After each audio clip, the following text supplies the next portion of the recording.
Welcome back to my channel. मेरे channel का सबसे ज़्यादा रिक्वेस्टेड वीडियो अभी तक का था कि मैं रोहन के साथ वीडियो बनाऊँ। रोहन इज़ द जेईओ जिसके बारे में मैंने बताया था, जो मेरे चैनल पे आएगा। जेईओ पहले था, अब तो E2 ऑफिसर बन चुके हैं भाई साहब। तो हम ना उसका इंटरव्यू लेने वाले हैं, तो let's call Rohan now. He is here. सबसे पहले रोहन आप अपना इंट्रोडक्शन दे दो, except your name and everything. ये सब हमें नहीं जानना, ये सब हमें पता है। मेरे को ये बता दो आपकी ब्रांच कौन सी है, जेईओ में थे आप, फिर E2 में आए, क्या आपका प्रोसेस रहा, थोड़ा थोड़ा बता दो। Hello, I am Rohan. मैं इससे पहले HPCL में जेईओ ज्वाइन किया था 2025 में, और मेरा ब्रांच मैकेनिकल है, अनरिजर्व कैटेगरी। और मतलब जनरल कैटेगरी है ना, जनरल एकदम जो पिटी हुई कैटेगरी होती हाँ, है रोहन की, वही कैटेगरी वही है। कैटेगरी है। ओके। और 2026 में मैंने E2 का एग्ज़ाम दिया and now I am selected as officer engineering in HPCL। Okay so Rohan, आपने जैसे जेईओ के लिए तो अपना डिप्लोमा चाहिए होता है, तो आपके पास पहले डिप्लोमा रहा होगा, ठीक है, और आपकी ब्रांच मैकेनिकल है ना। तो डिप्लोमा से फिर बीटेक पे कैसे शिफ्ट किया और कैसे कर सकते हैं, एक बार थोड़ा सा प्रोसीजर बता दो कि लोगों को वही पूछना था। तो बेसिकली हुआ क्या कि मैं 2020 में डिप्लोमा पास आउट था एंड सब्सिक्वेंटली मैंने टाटा पावर में जॉब ज्वाइन कर ली थी। एंड आफ्टर दैट मैंने साथ में ही बीटेक करना चालू कर दिया था। तो वो कोविड का पीरियड था, तो हमारे ऑनलाइन क्लासेस के थ्रू बीटेक हो जा रहे थे। तो 2 साल के गैप के बाद 2022 में मैंने एडमिशन लिया, और 25 के एंड तक आते आते मेरा बीटेक कंप्लीट होने वाला था एंड उसी टाइम जेईयू पे सेलेक्टेड हो गया। So I was in final year when I was selected as JEU, and after that 1 year I have given the exam of the E2। अच्छा, तो मतलब ऐसा है कि जेईओ ज्वाइन करने से पहले ही बीटेक खत्म करनी पड़ती है, बाद में आप बीटेक नहीं कर सकते? नहीं, ऐसा कुछ नहीं है। आप अगर फाइनल ईयर में हैं then HPCL give you the chance to complete your degree. But आप ऐसा नहीं है कि आप स्टार्टिंग से ही कर सकते हैं, ज्वाइन करते ही। उसके लिए एक टाइम पीरियड होता है, 3 साल के बाद आप एलिजिबल होते हैं बीटेक करने के लिए, एंड कंपनी आपको प्रोवाइड करती है। लेकिन ऐसा नहीं है कि आप फुल डिग्री HPCL में रहते रहते कर लिए उसके बाद E2 का एग्जाम नहीं दे सकते, वो वैलिड नहीं है। अच्छा, तो मतलब जैसे ऐसा हो रहा है, कंफ्यूजन ये है कि जैसे मान लो अभी जेईओ का रिजल्ट आया नहीं है, ठीक है, जेईओ का रिजल्ट आने वाला है। मान लो जेईओ का रिजल्ट आ गया and if than anyone decides कि नहीं यार मेरे को तो अब ऑफिसर ग्रेड में जाना है, E2 ग्रेड में जाना है बेसिकली। जैसे E1 तो अपनी ग्रेड नहीं होती है, मैंने सुबह में पूछा था रोहन से, तो मैं कह रही थी कि यार E2 में अगर किसी को जाना है तो एज अ जेईओ फिर क्या प्रोसीजर है, फिर मतलब या तो बीटेक करके जा सकते हैं या फिर प्रमोशन के थ्रू जा सकते हैं। तो प्रमोशन का कैसे कैसे क्या क्या सीन रहता है, एक बार बता दो आप। प्रमोशन का eligibility criteria as E0 officer होते हैं, first to promotion in the 5 years. 5 years का एलिजिबिलिटी क्राइटेरिया होता है। तो 2 प्रमोशन मीन्स 10 ईयर्स के बाद आप E2 में प्रमोट होते हैं। But if someone have a degree of BTech then he can give a exam and by the same process of others he can be a officer grade engineer. But उसको BTech करने के लिए उसकी eligibility 3 साल के बाद company provide करती है। ये होता है प्रोसेस। अच्छा, तो बीटेक 3 साल के बाद कर सकते हैं, पहली बात तो ये। और फिर अगर 3 साल के बाद वो बीटेक कर लिया फिर एलिजिबल है, मतलब फिर ऑफिसर में आप कर सकते हो, है फिर ना? आप ऑफिसर पर में फिर 3 साल के बाद आपको क्या स्टडी लीव कर लेके बीटेक करना पड़ेगा या साइड बाय साइड हो सकता है? क्योंकि प्राइवेट माना जाएगा फिर वो बीटेक, बट आपको तो रेगुलर चाहिए होती है ना इसमें डिग्री। रेगुलर डिग्री आपको कंपनी ही बॉन्ड रहती है बहुत सारे कॉलेजेस के थ्रू, एंड उसी बॉन्ड के थ्रू कुछ पर्टिकुलर कॉलेज है, वहीं से आप कर सकते हैं बीटेक। अच्छा, तो मतलब ऐसा है कि भाई 3 साल के बाद आप बीटेक कर सकते हो, बट 3 साल तो एज अ जेईयू आपको सर्व करना पड़ेगा। और अगर आप चाहते हो कि भाई ऑफिसर लेवल आपको चाहिए तो पहले से ही बीटेक करा हुआ होना चाहिए, ठीक है, ये रहता है ना अपना जेईयू का। और जो डाउट्स है मैं एक बार ले लेती हूँ। तो अभी ना गाइज मैंने ना यूट्यूब पे कम्युनिटी पोस्ट डाला था कि जिसको जेईओ से रिलेटेड जो भी डाउट है वो रोहन क्लियर कर देंगे। तो सबसे पहले है, first of all thank you ma'am for this wonderful series about HPCL। I became fan from your way of speaking too natural and very clear to the point. Okay, thank you very much. My question is, if I get selected, मैं रोहन आपसे पूछ रही हूँ question, है ना, if I get selected as a JEO in HPCL then which department is suitable for balanced work and future study? I want to give exams like SAIL, HPCL officers etcetera. तो basically HPCL 2 category में broadly divided है। One category is refinery, another is marketing. तो refinery में work load थोड़ा ज्यादा रहता है जेईओ का, लेकिन आप मार्केटिंग में जाएंगे तो मार्केटिंग में फिर उसके अंदर डिफरेंट SBUs आते हैं, जैसे पाइपलाइंस हो गए, LPG हो गया, एसओडी हो गया, डिपो हो गए, बहुत सारे डिफरेंट तो डिफरेंट आपका क्या कैरेक्टर। डिपार्टमेंट था रोहन? मेरा एलपीजी था। एलपीजी था, तो कैसा था वर्क कल्चर वगैरह? वर्क कल्चर एलपीजी थोड़ा वर्क हेक्टिक डिपार्टमेंट है, उसमें वर्क ज्यादा रहते हैं क्योंकि बहुत आपकी कम। रिस्पॉन्सिबिलिटीज ज्यादा है वहाँ पे। आप डायरेक्टली लोगों से कनेक्टेड रहते हैं तो थोड़ी वर्कलोड ज्यादा है। तो कंपनी में बेसिकली आपको कोई टाइम नहीं मिलेगा पढ़ने के लिए, टू बी फ्रैंक। अगर जो लोग सोच रहे हैं कि हम कंपनी में जाके पढ़ लेंगे तो ऐसा नहीं होने वाला है। आपको आपकी चीजें घर पे ही मैनेज करनी पड़ेगी। एंड कमिंग दिस फ्रॉम, अगर ये रोहन ऐसा बोल रहा है ना, Rohan is a very hard working person, तो अगर वो ऐसा बोल रहा है तो सीरियसली आपको वो नहीं बोल रहोगे। मतलब ये ऐसा इंसान है जो थोड़ा सा कम बोलता है बट अच्छा बोलता है, तो if he is saying that मतलब ये ठीक कह रहे होंगे, तो he is a reliable source for you all. So, if you want to balance your studies and everything with job, then pipeline should be the best option in marketing SBU. ठीक है। और नेक्स्ट क्वेश्चन है, आशीष ने पूछा है, in one batch of joining how much maximum number of candidates join in our recruitment? 200 vacancies are only for mechanical JU, will all join together और अलग अलग? नहीं, सभी ज्वाइन एक साथ ही करते हैं, सभी का ट्रेनिंग एक साथ होता है, फिर उसके बाद डिफरेंट डिफरेंट डिपार्टमेंट्स में डिवाइड हो जाते हैं। अगर कुछ बंदे ज्वाइन नहीं करते हैं तो कंपनी वेटिंग लिस्ट अपनी क्लियर करती है। अच्छा, वेटिंग लिस्ट आती है जेयू में? जी हाँ, वेटिंग लिस्ट आती नहीं है, मतलब अलग से कोई वेटिंग लिस्ट नहीं होती है। जैसे जो बंदे छोड़ दिए, जस्ट उसके नीचे वाले बंदे का नंबर से उनको डायरेक्ट रिक्रूटमेंट किया जाता है विद इन 15 डेज। अच्छा, कोई टाइम पीरियड नहीं तो होता है। वेटिंग लिस्ट जैसा गाइस कुछ भी नहीं है, इट्स जस्ट दैट कुछ ने अगर ज्वाइन नहीं किया तो 15 डेज के अंदर आपको मेल के थ्रू बता दिया जाएगा, okay you are selected now you can come. ठीक है, एक बार है ना रोहन, मेरे को ये भी बता देना कि जेयू की ट्रेनिंग कहाँ पे होती है? जैसे मुझे लग रहा था कि शायद पुणे में ही ट्रेनिंग होती है या हो सकती है मे बी, एक बार बता दो आपकी एज अ जेयू ट्रेनिंग कहाँ पे हुई थी? हमारी ट्रेनिंग पूरी विशाखापट्टनम में हुई थी। अच्छा, रिफाइनरी में? नहीं, वहाँ रिफाइनरी हम लोग को विजिट नहीं करवाया था क्योंकि हम लोग का पोस्ट स्पेशलाइज्ड मार्केटिंग डिविजन्स के लिए था।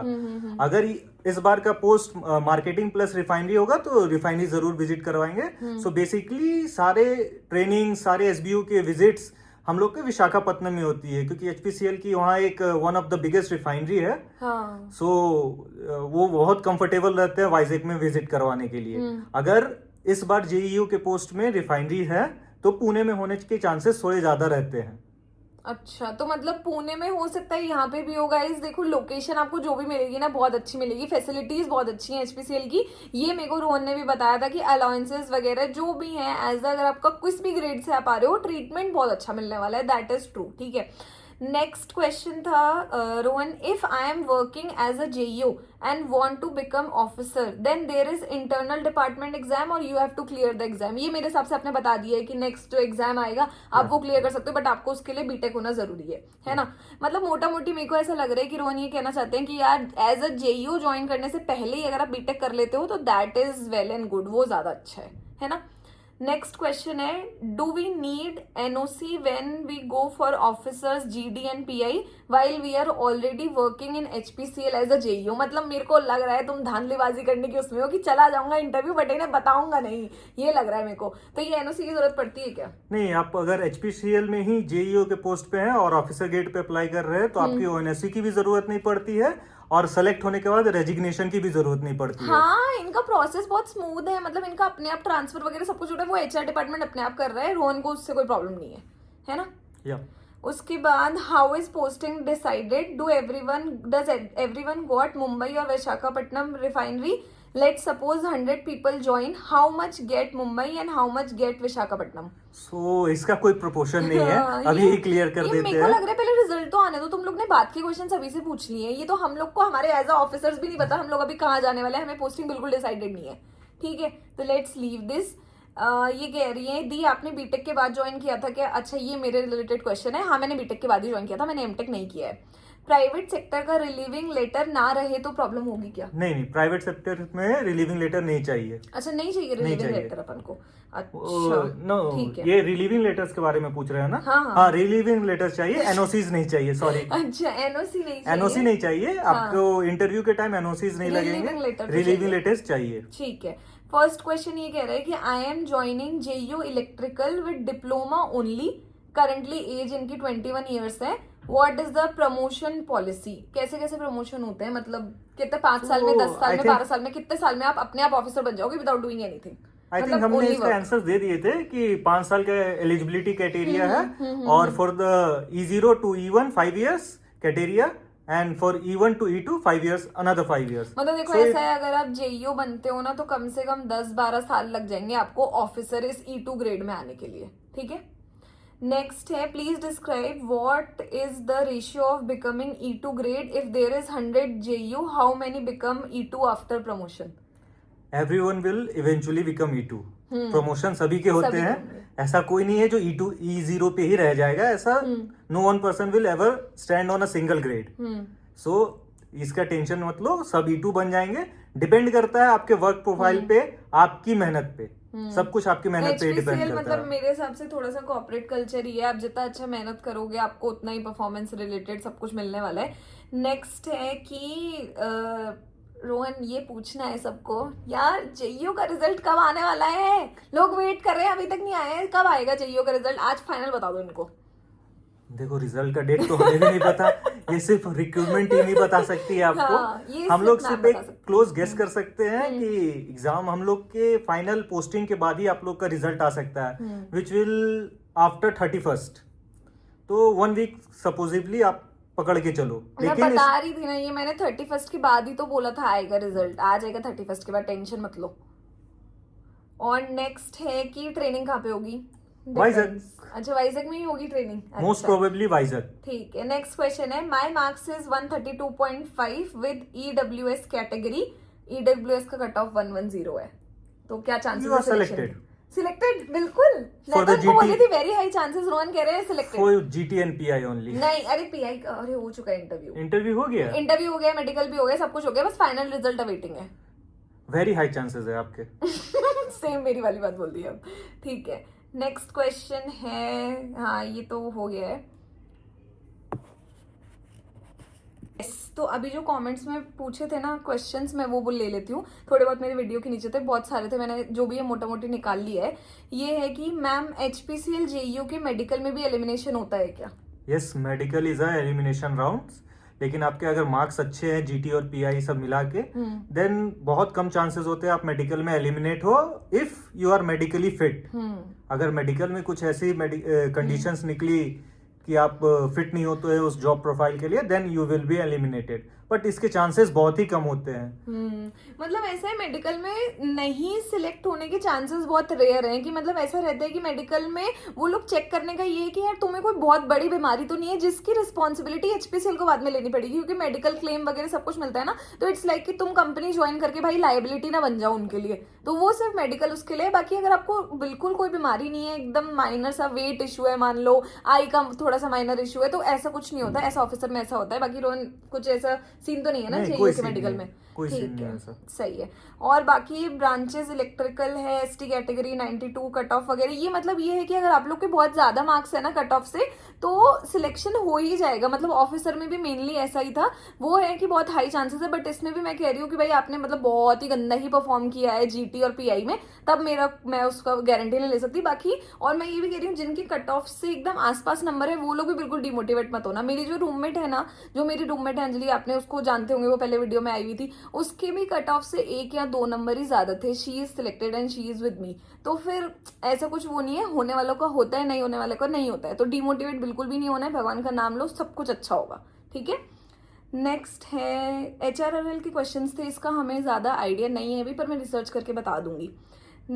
और क्वेश्चंस हैं कि हाँ, ये किसी ने पूछा था कि HPCL जेईओ की तैयारी कर रहा हूँ, मुझे नॉन टेक्निकल की प्रैक्टिस करनी है, पर टेक्स्ट बुक ऐप पास में मुझे कहाँ पर कैसे करना है ये सब नहीं पता है, 1-2 मिनट का वीडियो बना दीजिए। तो मतलब कैसे, आप मेरे को बताओ कि आपने कैसे तैयारी करी थी एग्जाम के लिए बेसिकली, और आप तो ऑलरेडी मतलब पढ़ भी रहे थे जेईओ के लिए, और जेईओ आपने जैसे किया और उसके बाद ऑफिसर किया, तो फिर कैसे हुआ ये सब? बेसिकली 2026 से पहले आप लोगों को शायद पता होगा कि नहीं, इसका HPCL का एग्जाम TCS लेते थे, लेकिन इस बार पैटर्न चेंज हुआ है, IBPS ने लिया है, एंड IBPS का नॉन टेक एक अच्छे लेवल का आता है, सो हमें स्ट्रेटेजी भी उसी हिसाब से चेंज करनी पड़ी, मैंने खुद चेंज की थी। तो आप एक काम कर सकते हैं, अगर आपको नॉन टेक मजबूत करना है तो आप टेस्ट सीरीज से जितने सेल के एग्जाम होते हैं वो IBPS लेते हैं, बहुत सारे PSUs के एग्जाम IBPS लेते हैं, बैंक, IOCL का भी तो IBPS लेते हाँ हैं। IOCL JEE IBPS लेता है, तो आप उनके क्वेश्चंस को प्रैक्टिस करें जिससे आपका नॉन टेक मजबूत होगा। सो आप बेसिकली नॉन टेक पे थोड़ा फोकस रखें। टेक बहुत लोगों का मजबूत होता है, जो डिप्लोमा से तैयारी कर रहे हैं उनके टेक अच्छे ही होते हैं। आई थिंक आपके अच्छे हैं तभी आपके एग्जाम्स निकले हैं। टेक्निकल का मेरे को लगता है कि आप कोई सा भी एग्जाम दोगे ना तो टेक्निकल सब एग्जामों में कांस्टेंट है, वही लेवल है कि वही वन लाइनर आएंगे, Yes. वैसे ही सब कुछ आएगा। बट नॉन टेक का क्या रहता है, वो डिपेंड करता है एग्जाम टू एग्जाम। तो मैं ये बोलूंगी अगर जो अभी भी तैयारी कर रहा है, कुछ लोग सिलेक्ट हो गए हैं, कुछ लोग नहीं हुए हैं, तो जो सिलेक्ट नहीं हुए हैं आप एग्जाम स्पेसिफिक तैयारी करो। अभी जैसे CIL का एग्जाम आने वाला है तो आप उसको फोकस करो कि मुझे निकालना ही है ये एग्जाम। तो मैं ऐसे कह रही थी कि आप मेरे को एक बार बताओ कि आपने मैनेज कैसे किया JEU टू ऑफिसर, पढ़ाई कहाँ से करी, कैसे करी, व्हाट आर द सोर्सेज, थोड़े बहुत चीट कोड्स दे दो, इन्हों मैकेनिकल में क्या क्या इंपॉर्टेंट है, क्या क्या नहीं है, थोड़े बहुत सब्जेक्ट्स आप बता दो। सो एज HPCL के लिए नॉन टेक को आपको थोड़ा सा ज़्यादा फोकस पे रखना है। टेक्निकल्स में भी कुछ कुछ सब्जेक्ट है जैसे thermodynamics, all thermodynamics parts for mechanicals, fluid mechanics, उसके बाद IC इंजन्स, ये सब बहुत इंपॉर्टेंट टॉपिक्स होते हैं। आप मैकेनिकल वालों को शायद पता होगा, ये सब हर एग्जाम में ही हाई वेटेज सब्जेक्ट होते हैं। Production is one of the most asked question from HPCL, so production part को भी मजबूत करें। और आपको नॉन टेक के लिए यहाँ जनरल अवेयरनेस और जनरल स्टडीज जैसे क्वेश्चंस नहीं आते हैं। सो आपको मैथ्स एंड रीजनिंग, ये दोनों चीज़ों पे ज़्यादा फोकस करना पड़ेगा क्योंकि क्वांटिटीज इनकी ज़्यादा है।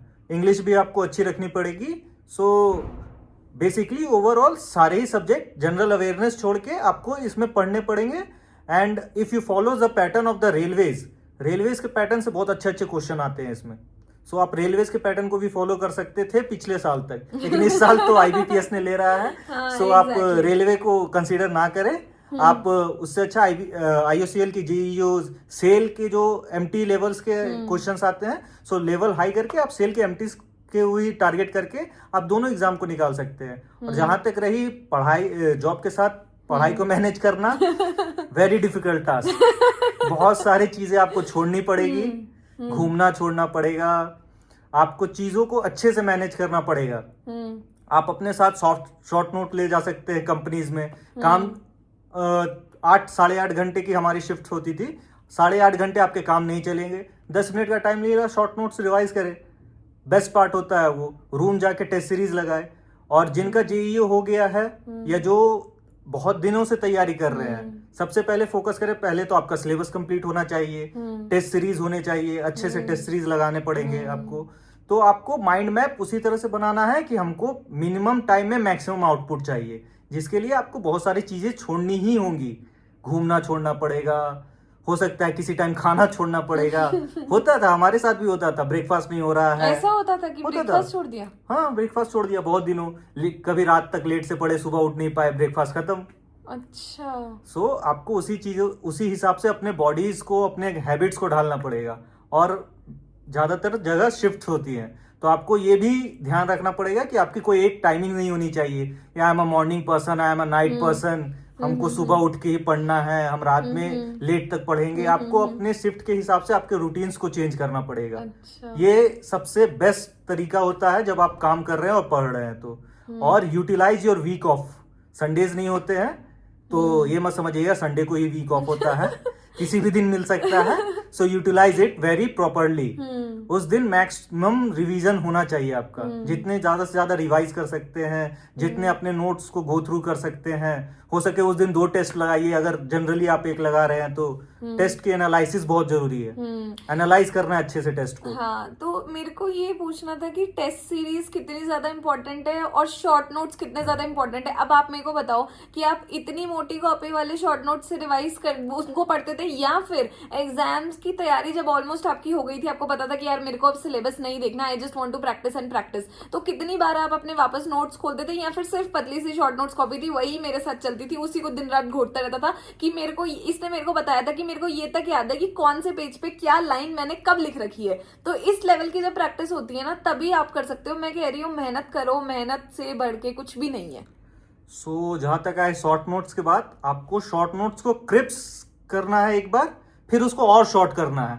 तो मेरे पास अभी है नहीं तो मैं आपको दिखा मेरे देता। पास भी नहीं है। मेरे पास इतनी छोटी पॉकेट डायरीज थी, 5 क्वांटिटीज, उसमें 2 में टेक, 2 में नॉन टेक और 1 में मैथ्स और रीजनिंग के फॉर्मूले। सो मैं जब भी अपने साथ जाता था, चाहे मैं जहां जॉब पे जाऊं, ट्रैवलिंग करूं, जॉब पर्पसेस से, पर्सनल पर्पसेस से, वो मेरे जेब में हमेशा रहती थी। जब टाइम मिला उसको घुमा लो, इट विल हेल्प यू। तो हाँ, ये तो जैसे आप इसलिए बता रहे हो कि आप ऑलरेडी जॉब में थे, फिर आप एग्जाम की तैयारी कर रहे थे। मेरे को ये बताओ कि आपने ये भी तो किया है ना कि जेईओ ज्वाइन करने से जस्ट पहले तक आप बीटेक कर रहे थे, ठीक है? तो वो बीटेक के साथ साथ तैयारी कैसे करी जेईओ की, और कैसे एग्जाम निकला, कैसे मोटिवेशन आया? मेरे को ये भी जानना है, मोटिवेशन कैसे आ रहा है आपको लाइफ में? मोटिवेशन पढ़ने से ही आएगा। एग्जैक्टली, जब पढ़ने एग्जाम्स से ही निकलने आएगा। लगता है ना, तभी लगता है मैं कर सकता हूँ, तो मैं कर लूंगा। पढ़ने से ही आता है आपको मोटिवेशन।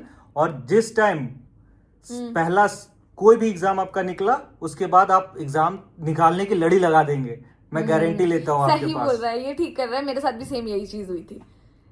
तो वही है। और बाकी और जेईओ से प्रोसेस का तो मैंने बता ही दिया है, ठीक है? और ये था कि मेरे को ये पूछना था कि एक बार आपने कौन कौन सा मटेरियल रेफर किया था, एक बार वो भी बता दो। कि पढ़ाई कहाँ से करी थी आपने? शॉर्ट नोट्स बनाए थे, जो भी थे, कैसे पढ़ाई करी थी? कोई कोचिंग वगैरह ली थी या क्या लिया था? सो बेसिकली मैंने कोई कोचिंग क्लासेस नहीं लिए थे। हम लोग के टाइम पे, जिस टाइम हम तैयारी चालू किए थे, उतने कोचिंग्स थे नहीं और बहुत ज्यादा कुछ चीजें थी नहीं तैयारी करने के लिए। तो मैंने यूट्यूब का सहारा लिया, अपने YouTube से मैंने नोट्स को भी। शॉर्ट डाउन किया। टेस्ट सीरीज के लिए टेक्स्ट बुक तो ग्रंथ है गाइस, कुछ भी कर लो तुम। मेरा भी सिलेक्शन टेक्स्ट बुक की वजह से हुआ है। जब से मैं टेक्स्ट बुक के कांटेक्ट में आई हूँ ना, तब से सिलेक्शन हुआ है। टेक्स्ट बुक में जो भी एग्जाम है ना, उस टेस्ट सीरीज उसको आप टाइप करो। मान लो आरआरबी डालो, इतने टेस्ट आ जाएंगे, तुम देते देते थक जाओगे, पर टेक्स्ट बुक के टेस्ट खत्म नहीं रहता था कि है ना भाई। टेक्स्ट बुक में मैं जाती थी, यही सोचती थी कि आज इतने टेस्ट तो खत्म हो जाए। एग्जाम आ जाता था, पर वो सारे टेस्ट खत्म नहीं होते थे। बाकी एक बार जरा ये भी बताना, मैंने तो इंटरव्यू प्रेप लिया था मार्गदर्शन से, आपने भी कहीं से इंटरव्यू प्रेप लिया था क्या? नहीं, मैंने कहीं इंटरव्यू प्रेप नहीं लिया था। यूट्यूब पे बहुत सारे योरपीडिया के वीडियोस पड़े हुए हैं। गाइस, क्लैपिंग वाला इमोजी बनता है यार कमेंट सेक्शन में। भाई इसने एक बार भी नहीं लिया, व्हाट? हाँ, तो क्या कह रहे थे? यूट्यूब पे बहुत सारे सेक्शंस में योरपीडिया का वीडियोस पड़े हुए हैं। आपको अगर लगता है कि आपकी कॉन्फिडेंस उस लेवल की नहीं है, तो आप बेसिक कहीं से भी ले सकते हैं। मार्गदर्शन है, योरपीडिया है, लेकिन आपको लग रहा है कि आप कर सकते हैं, आप में वो कॉन्फिडेंस है कि आप खुद से इंटरव्यू निकाल सकते हैं, then you are good to go. आप खुद से भी इंटरव्यू निकाल सकते हैं। वैसा कुछ रॉकेट साइंस है नहीं। वो आपसे वही पूछेंगे जो आप हैं। वो आपको आपके ऑनेस्टी के लिए ही लेंगे और आपके नॉलेज आपने प्रूफ कर दिया एग्जाम निकाल के कि आप you are a knowledgeable person, then वो आपको अपनी पर्सनैलिटी से ही जज करेंगे। सो मैंने कहीं से भी ऐसा कुछ लिया नहीं था। यूट्यूब पे योरपीडिया के वीडियोस पड़े हुए थे, मैंने उनको ही प्रैक्टिस किया, उनको क्रिस्प डाउन किया, बहुत सारे पॉइंट्स वहां से निकाले कहाँ गलती हो रही है। और you can take the help of Gemini, very good tool. Chat GPT और चैट जीपीटी और जेमिनाई के को थ्रू मेरा इन एंड आउट सब कुछ पता है कि मैं कब क्या कैसे कर रही हूँ, मुझे क्या चाहिए क्या नहीं चाहिए। तो वो तो बहुत है, मतलब आप उसको बस बोल दो, वो तो चालू हो जाएगा, चुप ही नहीं होगा।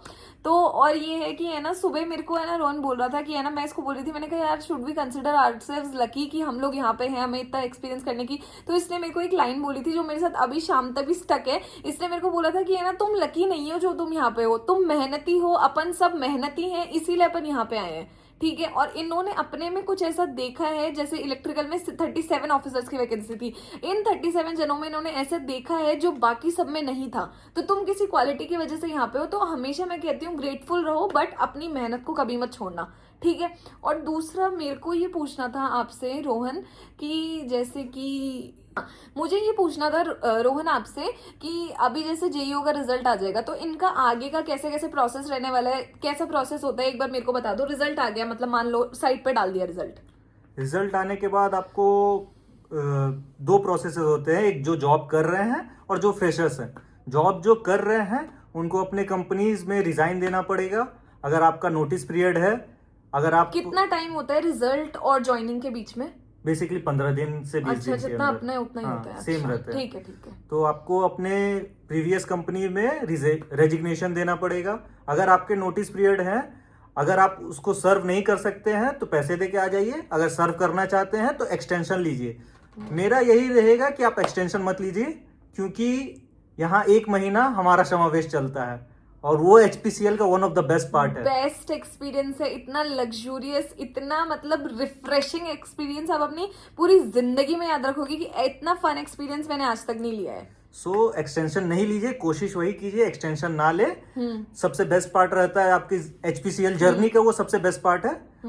तो रिलीविंग लेटर्स और आपको कुछ फॉर्म्स भरने रहते हैं, अटेस्टेशन फॉर्म, वो बेसिकली आपको ज्वाइनिंग के टाइम में पता चल जाएगा। अभी हम यहाँ बताएंगे तो आपके स्कोप से बाहर चला जाएगा वो क्योंकि वो बहुत सारे फॉर्म्स रहते हैं एक साथ यहाँ बताना लोग भी। मेरे से ये पूछे थे डॉक्यूमेंट बता दो, मैंने कहा यार एक तो सब उसमें रहता है और वो बहुत टफ है, मतलब एज अ फ्रेशर मेरे लिए ही बहुत टफ था, तो जॉब वालों का तो मैं समझ सकती हूँ जो भाई। तैयारी करते हैं उनके पास सारे ही डॉक्यूमेंट्स रहते हैं, लेकिन आपको उसको एक पर्टिकुलर वे में अरेंज करके रखना है ताकि आपको उस टाइम में हैप्टिक ना हो जाए, इधर उधर नहीं भागना पड़े।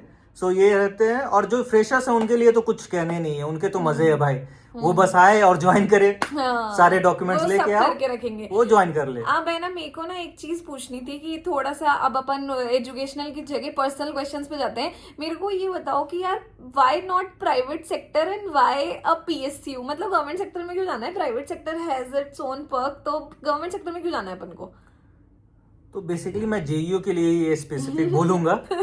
आप किसी भी डिप्लोमा के जॉब में इतनी ग्रोथ नहीं पाएंगे जितना आपको एक पब्लिक सेक्टर दे सकती है। और JEO is a officer grade post जो आपको इनिशियली ऐसा फील करवाएगी HPCL में that you are the boss of your area, जो आपको किसी भी प्राइवेट जॉब में नहीं आएगी at the starting of the your career.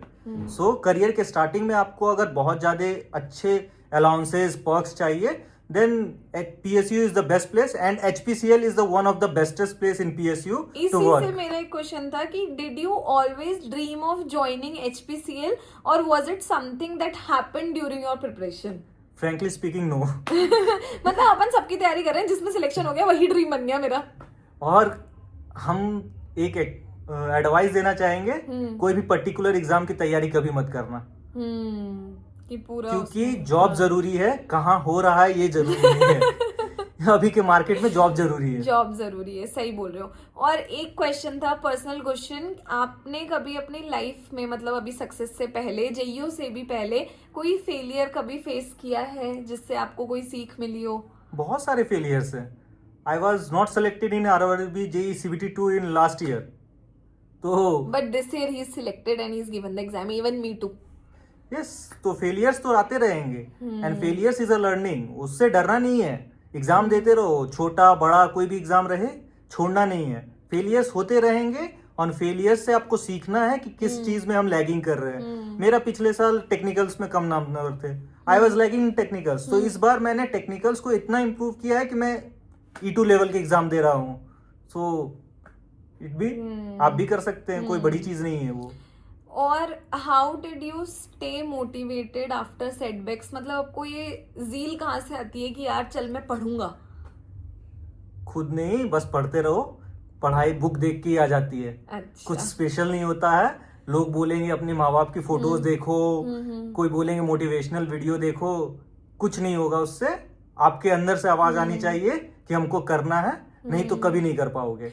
और जैसे ऐसा रहता है ना, मतलब मान लो अभी रिजल्ट आ जाता है तो I hope you will get selected, but सब नहीं होंगे, आई नो। मैं वो नहीं करी demotivate, but I am just saying जिनका नहीं होता है मान लो, तो अब जैसे आसपास वाले लोग बोलेंगे अरे यार तेरा नहीं हुआ, या बहुत सारे लोग बहुत कुछ बोलते हैं, तो उसको कैसे आपने रोका कि यार नहीं? देखो, लोग बोलते रहेंगे, उनका काम है बोलना। Just restart. 12 फेल आपने देखा है, सो जस्ट रीस्टार्ट योरसेल्फ।